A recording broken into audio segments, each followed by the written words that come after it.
Mom ba ta so na, tana son wargaza mini rayuwa. Wani irin kishin Haidar ya dinga ji, ya cakume shi har sai da ya miƙar da shi tsaye. A tsorace Haidar ke kallon sa. Me kace? Kai da bakinka kace mun dace da juna ko? Ka san ba zan bar Amal ba. Ruhi na ce, numfashi na ce, rayuwa ta ce. Kai dan uwana ne, zaka bari a tafan mini da numfashi na? In an yi haka mutuwa zan yi. Zan iya yin komai dan naga ban rabu da ita ba. Amal matata ce, mun yi alƙawarin aure da ita. Ka goma ka gaya wa antin taka ka janye. In ba haka ba, ba zan ɗauke duk wata sanyayawa ta da ke tsakanina da kai ba. Haidar, na tsane ka, ba na son ganin ka fitar mini daga ɗaki ko ni in fita. Ya shiga hankaɗa shi. Haidar ya tsorata da Abbas, lokaci guda ya firgice kamar ba Abbas ɗin da ya sani ba. Naji Abbas, naji, zan fita, ka sake ni in fita. Bai bar shi haka ba sai da ya tankaɗa shi har yana kumewa. Da sauri ya bar sashin nashi. Abbas ficewa ya kai tsaye ya faɗa gidansu Amal ba tare da la'akari da gargaɗin da dad ɗin shi ya mishi ba. Tana zaune akan darduma ta ji an toshe mata baki. Cak aka ɗago ta, numfashinta kamar zai ɗauke saboda tsoro. A hankali ta dinga shakar ƙamshinsa tare da tantance shi. Abbas ne, sai dai me yake son aikatawa gare ta? Kurin janta yake yi, duk yanda ta kai ga kwacewa hakan ya gagara. A can gindin bishiya mai duhun gaske wadda ke da ɗan nisa da layinsu ya sake ta, yana faman mai da numfashi. Amal, na haukace a sanki. Sanki yana haukata ni. In kin amince da ƙudurin man mutuwa zan yi. Amal, ki bani goyon baya, ki amince min na kai maganar mu gaba. Mom da dad suna gaba da ni akan soyayya ta. To ai su ma suna da na gaba da su waɗanda za su iya tursasa su dole su amince. Sai dai na san ke yar halakci, ba za ki bani kunya ba. Abbas, ina son ka, kai ma ka san ina matuƙar ƙaunar ka. Ko yanzu iyayenka suka amince da ni, a shirye nake da na rayu da kai. Amma duk yanda nake son ka, Mom ta ki amincewa, wallahi zan rabu da kai. Ba zan iya rayuwa da kai alhalin Mom ba ta so na da kai ba. Da sauri ya katse ta. Mom na son ki, ta fi kowa son ki. Amma a wannan gabar ban san me yasa ta ki aminta da kasancewar mu tare ba. Na sani, ni na san dalili. Ya ce, menene dalili? Ya tambaya cikin fargaba. Ta ce saboda ba ni da asali, ba ni da gata, ba ni da kowa. Ƙarya kike. In kin ce haka kin mata mummunan fahimta, baki yi mata adalci ba. Ni nake zaune da ita, na fi kowa sanin yadda take son ki. Akwai dalilin da ya sa Mom ta ki amincewa. Wannan ni ne na zamo sila, amma yanzu abin da take tunani akai komai ya sauya. Sai dai Mom ta kasa fahimta. Inda zan buɗe miki abin ki ji, ba za ki zargi Mom ba. Shikenan, naji, ka bar ni in tafi. Kada ka jefa ni cikin zargi. Amal, kin yi kuskure. In har kina jin rashin asalinki ne ya hana na bari Abbas ya aure ki, baki kyauta mini ba. Muryar Hajiya Fati suka ji cike da tsananin fargaba. Ta dubi inda muryar ke tashi. Duk da babu wadatar haske a gurin, ta fahimci Hajiya Fati ce tare da mutumin da zuwa to Haidar. Ta dinga kusanto sa har ta iso inda Amal take tsaye, jikinta na rawa, ta dafa ta.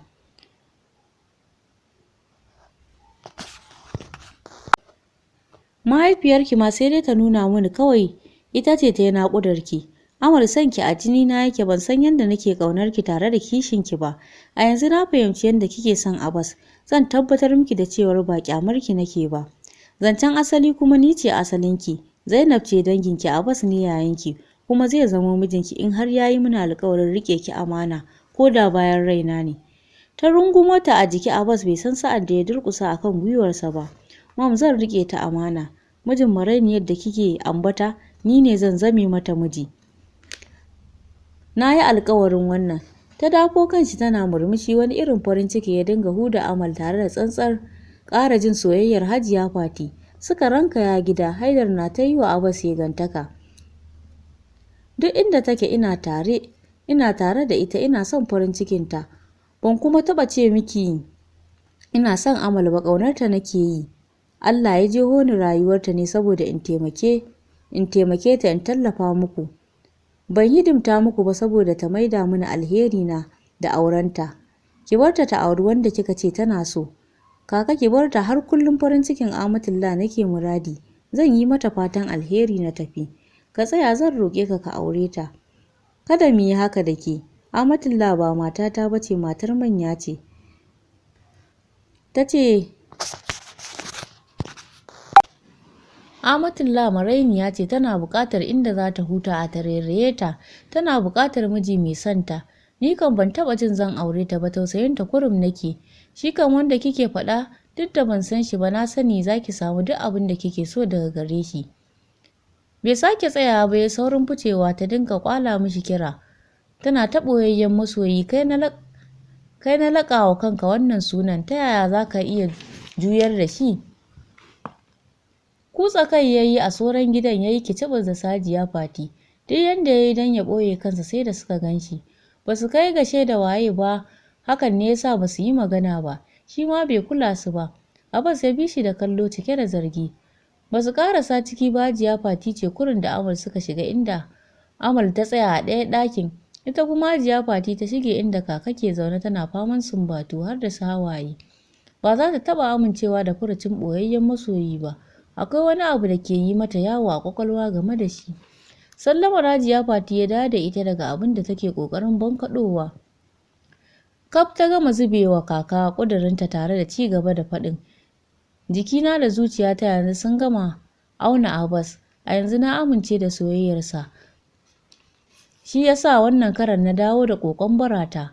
Kaka ta jinjina kai. Hajiya Fati, Amal dai yarki ce, dama ke ce kika gano wancan, kuma yanzu kin yi amanna, don haka wuƙa da nama na hannunki. Ba za ta yi wa Hajiya Fati butulci ba.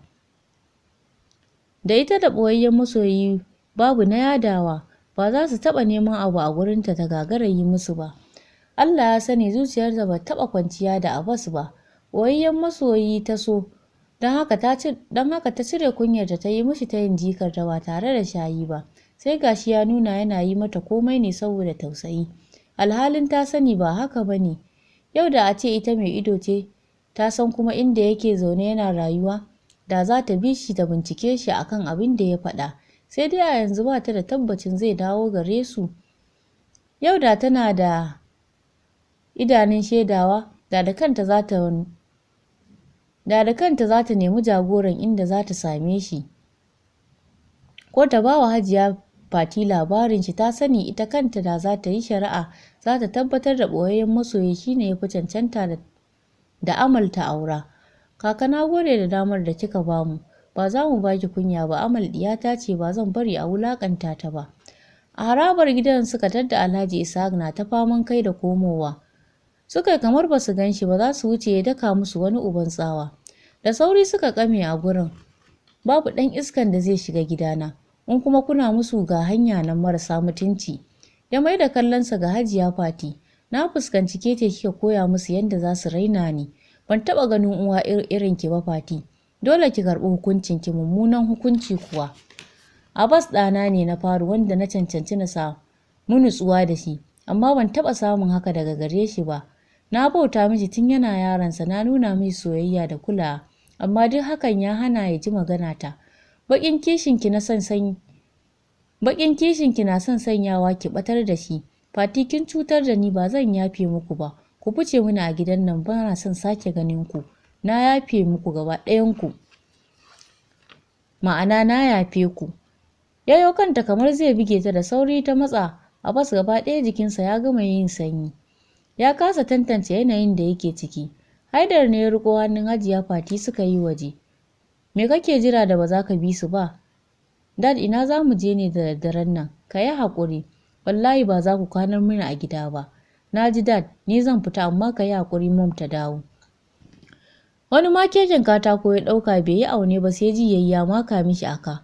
Wata uwar ƙara ya saki tare da dafe gurin.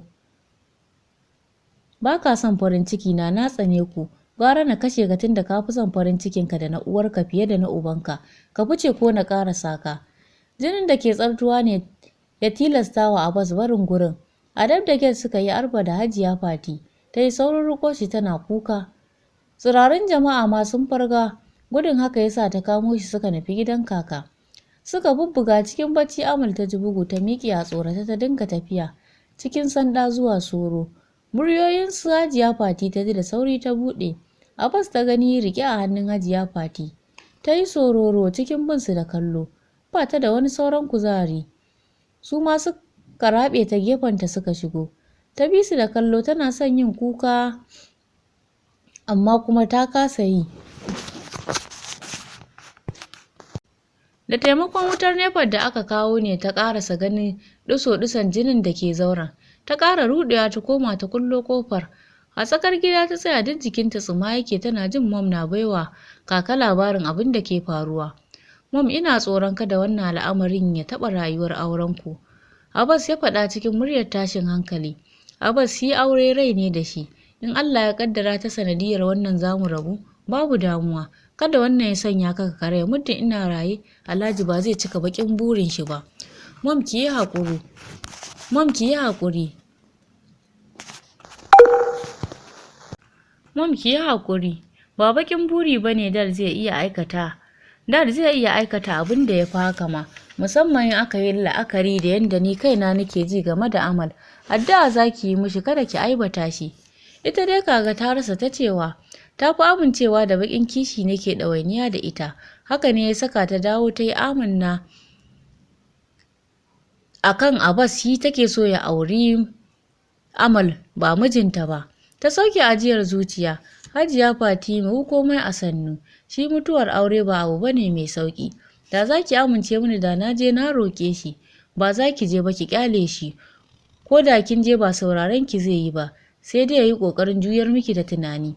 Duk yadda ta kai ga lallaɓa ta akan ta bari a je a ba Alhaji Isa haƙuri, ta ƙi. Hajiya Fati da kanta ta fito tsakar gidan ta umarci Amal ta gyara sa a bas ɗaya ɗakin su kwana zuwa gobe. Ta gyara musu haɗi da sanya musu turaren wuta, sai dai ko kaɗan ɗakin bai ɗauki gyara ba saboda yawan shirgin da ke ɗakin, ga uban ɓeraye da ƙananan kyankyasai. Tunaninta ta yadda Abbas zai iya kwana a wannan ɗaki da ko leda babu. Da za ta iya, da ta ce da Hajiya Fati su koma can su bai wasu Abbas ɗaya ɗakin. A tsakar gida, Hajiya Fati ce da Haidar ke ci gaba da tattauna akan yadda za su bullo wa al'amarin. Suna yi Hajiya Fati na gyara a Abbas inda ya ji ciwo. Sun yi sa'a jinin ya tsaya, ba wani ciwo bane na a zo a gani. Amal, kin gama ko? Sannu da aiki, yi musu jagora su je su kwanta ko? Ta ce a sanyaye. Amal ta ɗaga kai a kunyace.